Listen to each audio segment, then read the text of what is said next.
Magandang oras mga kababayan, mga ka-Golden Boy. Marami ang medyo hindi nagkagusto dito sa talumpati ni BP Sara sa harap ng kanyang mga fans sa 3rd District ng Manila. Ito yata ang Quiapo, kung saan ang congressman doon ay si Joel Chua. At ito'y baluarte din ni Congressman Benny Abante. Kaya dito ay viral video ito ni BP Sara kasi umandar na naman yung kanyang killer instinct na ipasak daw yung apple sa bunganga ni Joel Chua hanggang mamatay. Grabe no? Grabe talaga na babae ito. Okay, panoorin muna natin tong video at bago natin bigyan ng reaksyon.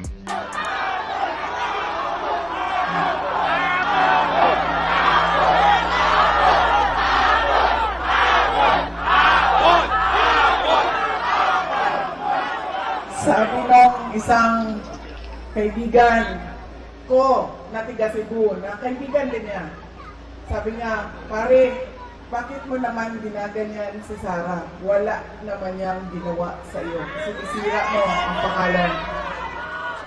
Sabi niya doon sa kaibigan namin, utang ina pare, hindi ko naman kilala si Sara at hindi niya ako kilala. So ano bang pakialam ko sa kanya?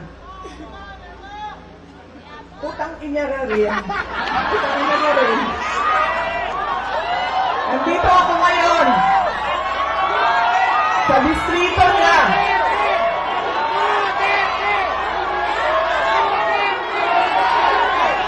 Ito mga kababayan, no? Tingnan nyo, bilangin nyo yan. Hindi yan umabot ng 200 yung kadami na ganyan. Ngayon, baluarte ni Joel Chua. At nandyan nambabastos si BP Sara, nakatayo nambabastos. Kaya nagalit ang anak ni Abante dito eh. Kasi nilagay yung poster na mukha ni Abante na nakadila. Pinuputoshop lang yun eh. Pinalabas na mukhang demonyo si Abante at lumabas yung mahabang dila. Grabe talaga. Pwede bang kasuhan? Pwede naman sigurong kasuhan ng ganyan, no? Yung sinisiraan mo ang isang tao, sinisiraan mo na merong konkretong ebidensya, yun yung nakatarpulin na ang laki-laki na picture na dumidila si Abante. Hindi naman ganun ang ginawa ni Abante noon. Di ba? Parang demonyo na nga tingnan si Abante diyan eh. Galing talaga gumawa nila Sara ng kwento. Katulad dito, manang-mana siya sa pag-deliver ng kwento na matatawa yung mga fans. Ay manang-mana siya sa kanyang ama. Grabe. Tinuturuan siguro to kung paano mahikayat tong mga fans niya na mukhang galunggong din. Ay nako, ang liliit ng utak. Tuwang-tuwa sila sa mga sinasabi ni Sara eh. Hindi nila alam na masama ang dating nito. Mantakin nyo naman na ipapasak sa bibig mo yung apple hanggang mamatay. Yun ang sinabi niya eh, klarong-klaro. Kaya pag narinig yan ni Joel Chua ay talagang magagalit yung tao.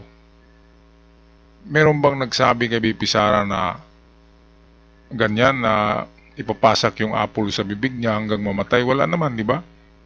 Siya lang yung nagsasabi ng mga ganyan, palaging patayan. Sa panahon ni PBBM, sinabi din niya na ganyan din. Meron siyang ipapatay. Grabe. Lahat patayan kapag magsalita ang mga ito. Okay, patuloy tayo sa video.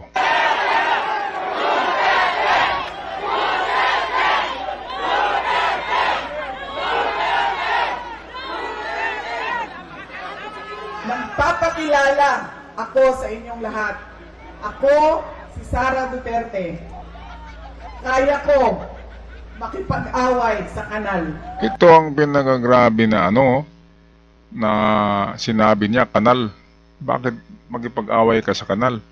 So ibig sabihin kahit mabaho na tao, magipag-away siya. Balikan nga natin. Kaya ko makipag-away sa kanal.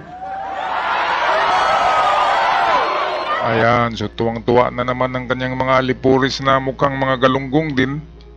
utak talangka, di ba? Magipag-usap sa kanal, walang kalaman-laman na ano yan, na diskurso. Bakit kakausapin mo ang kanal, di ba? Kung figurative speech ito, na ang kanal ay sila Joel Chua, sobra namang panliliit. Hindi naman amoy kanal yang sila Joel Chua, di ba? Si Bini Abante, hindi rin amoy kanal. Kaya sino bang amoy kanal itong tinutukoy niya na kanal na makipag-away din siya sa kanal? Grabe na ano yan. Kahit kanal, pinapatulan niya na eh. Kasi galing daw sila sa mahirap. Sa Davao, naku, maniwala naman kayo. Hindi mahirap yung pamilya ng mga Duterte, mayayaman yan. Lalo na ngayon na meron silang confidential fund. At hindi lang yan, yung payula ng mga enchik, di ba? Noong COVID, ang laki-laki ng share nila doon sa kita, sa COVID. Kaya mayayaman tong mga Duterte. Hindi nila kayang magbayad ng mga ganito kadami. Binabayaran yan eh. Hindi yan darating dyan kung walang bayad yan. Tingin ko nasa 150 lang yan eh, katao. Kasi baluarte nga ni Joel Chua yan. Hindi yan baluarte ni Sara Duterte. Okay, patuloy tayo dito sa video. Hiram natin to sa Rappler.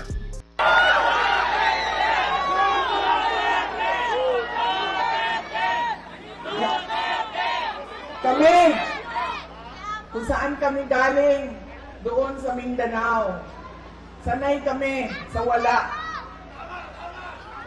Kaya, walang mawawala sa akin kung dalhin ko ang away na ito dito sa kanal ng distrito nito. Ayan yung mga kwento rin ni Digong na galing sila sa mahirap.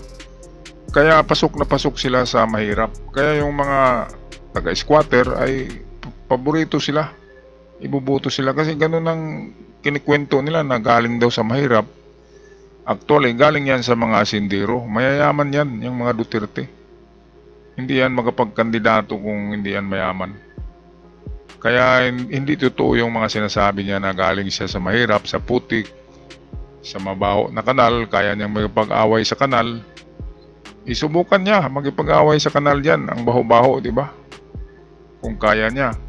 Kwento lang yan, katulad din yan sa sinabi ni Digong na pupunta siya sa WPS na mag-jet ski mag-isa at dalhin yung flag ng Pilipinas at itutusok niya doon sa isla sa WPS sa harap ng mga insik. Pero hindi niya ginawa, di ba? Kasi sinungaling yung si Digong, katulad din ito, itong anak, mana yan eh. Alright, so balik tayo sa ating video. Bibigay ko itong apple na ito kay Apple Nieto. Ma'am, saksak mo ito sa bibig ni Apple Chua hanggang sa kanyang lalamunan. Ayan o. Hanggang siya ay mamatay. Ang apple na yan, ibigay mo kay Snow White Joel Chua. Alam niyo, Ayan, tawanan na naman ng mga ano, di ba? Hindi nila alam na totoong ano talaga yan. Sabi nila sa Kanyas ay kaya nga nanununtok yan ng ano ng hepe sa Davao. Nanununtok. Kasi mga ano talaga ito, kahit babae yan, tumboy kasi yan, ay pwede niyang suntukin ng pagmumuka ng isang lalaki. Grabe.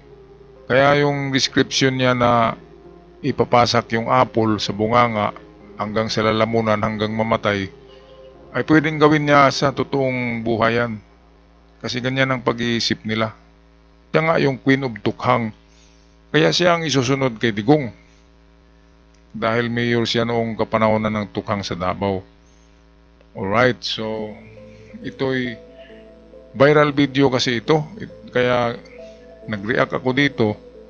Kasi sobra-sobra ang pagtampalasan niya kay Joel Chua at kay Bini Abante. Mantakin niyo yung mukha ni Bini Abante doon, hindi naman yung ganun.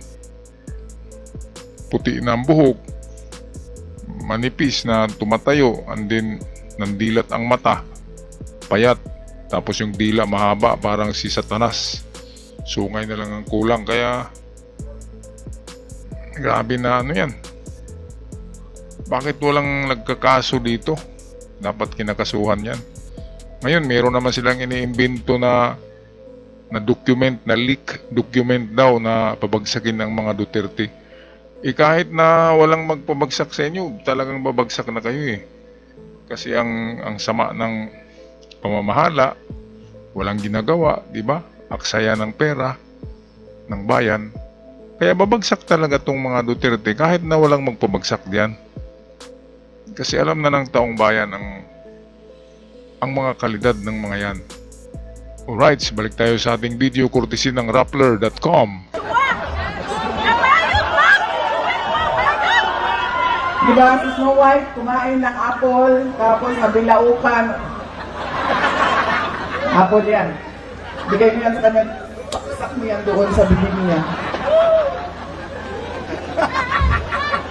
Kaya ano, tuwang-tuwa oh. Mukha ba yan ng ano? Parang mukha talaga ng lunatic, no? Merong something talaga sa, kaya nga sabi ng iba ay saltik. May saltik. Yung iba sabi may sayad. Ayun, tingnan nyo. Tao pa ba yan? Grabe. Merong ano eh. Something sa kanyang psychology. Sabi nga ay may sakit sa ano eh, di ba? Grabe. Natutuwa siya habang inaano niya ang mga kalaban niya eh. Yung dinidescribe niya na pasakan ng apple hanggang lalamunan, hanggang mamatay. Natutuwa siya sa mga sinasabi niya. Ibig sabihin, ay natural sa kanya ang ganyan. At kapag ito ang nahalal ng presidente, ay marami talagang matukhang. Kasi tukhang mentality. Mga kababayan, yan ba yung gusto nyo na vice president or president in the future? Hay nako, iboto nyo na lang si Leni Robredo or kung sino man ang mga dilawan, wag lang yan. Kasi ano, sus, Ginoo, grabe. Si itsura pa lang, enjoy na enjoy sa kanyang mga sinasabi. Balik tayo sa ating video. Sa dulo nito ay makikita natin yung anak ni Benny Abante na binanatan siya. Oh, ito yung mukha ni Benny, oh, binablack and white lang. Grabe yung dilaw. Tapos ang buhok na tumatayo, puting-puti, dilat ang mata. Sobra naman na pagphotoshop yan. Pwede bang kasuhan ang gumawa ng ganyan? Kasi sinisira mo ang image ng isang ano eh, public official. Hindi naman ginagawa sa kanila yan ng mga kalaban na ganyan na ilagay yung mukha ni Digong, andin gawa na katatawanan. Walang naggumawa ng ganyan eh. Pero sila grabe. Talagang gagawa ng ano, kung ano-ano na lang. Okay, so pakinggan natin tong sinabi niya. Anong tawag sa ganitong tao, mga anak? Walang? Oh, klaro yan ha? At kanino siya walang respeto? Sa'yo. Sa inyo. Sa inyo siya walang respeto. Talagang nagagalit yan, ganyan, no? Mabuti walang bumaril sa kanya dyan. Grabe. Ilagay ba naman yung napakalaging tarpaulin na mukha ni Benny? Andin sabihin na taong walang respeto daw si Benny Abante. Ay naku, grabe. Kaya yung anak ni Benny, attorney din pala yon, yung babae. Ay binanatan si Sara, sabi na walang ano eh, walang silbi, hindi nagsisilbi sa bayan, hindi nagsisilbi sa Distrito 3, tapos tumayo diyan at nagdiskurso. Kaya sobrang pang ano, akala niya ano pa rin eh, na malakas pa rin sila sa Pilipinas. Baka sa Davao malakas, pero sa buong Pilipinas hindi na. Balik tayo sa video. Hindi kayang takpan ng inyong paninira ang kakulangan nyo sa serbisyo dito sa ating distrito. Ayan, totoo yan. Hindi pa sila doon natigil. Naghanap pa ng dayo. Kala mo liga? May hugot? Dumadayo, nilalangaw naman. Tingnan nyo naman yung rally ba yun? Nasa 150 lang katao. Kukunti lang eh. Hindi nahihiya. At dumadayo pa sa mga baluarte ng kalaban niya. Kaya nila langaw. Yung nandyan na mga umatin na tao, bayaran naman yan. Siguro nasa 1,000 bawat isa niyan. Kaya dumalo talaga sila. Okay, tapusin na natin tong video. Tatayo ka dito sa aming lungsod. Tatayo ka sa aming distrito. Wala ka naman na ambag sa mga buhay ng aming mga kadistrito. Ye have heard that it had been said, Thou shalt love thy neighbor and hate thine enemy. Ito yung sagot ni Benny sa banat ni Sarah sa kanya. Yung talagang sinisira siya, sinagot niya ng malamig. Ito yung sinabi sa Bible na kapag binato ka ng bato, patuhin mo ng tinapay, sampalin ka sa kanan, ipasampal mo ang kaliwa. So parang ito yun eh. Pakinggan nga natin. Said, Thou shalt love thy neighbor and hate thine enemy. Vice President Sara, this is my answer to you. Love your enemy. Ayan, so malamig na sagot, love your enemy. Sagot ni Abante. Pero makikita natin pagdating ng impeachment, lagot si Sara sa mga congressman na ito. Baka nasa prosecution ito eh, itong si Benny at si Congressman Chua. Kaya abangan natin ang impeachment, malapit na. April, May, June, July, 3 buwan na lang. Impeachment na ni BP Sara at matatapos na talaga ang kanyang kahibangan. Matatapos na ang kanyang maligayang araw. Alright, pag-comment mga kababayan sa inyong saloobin sa ating comment section. At sa mga bago pa lamang sa channel na kabisita ay huwag niyong kalimutan i-subscribe ang channel para palagi kayong updated sa mga uploads. Hanggang sa muli, paalam at ingat ang lahat.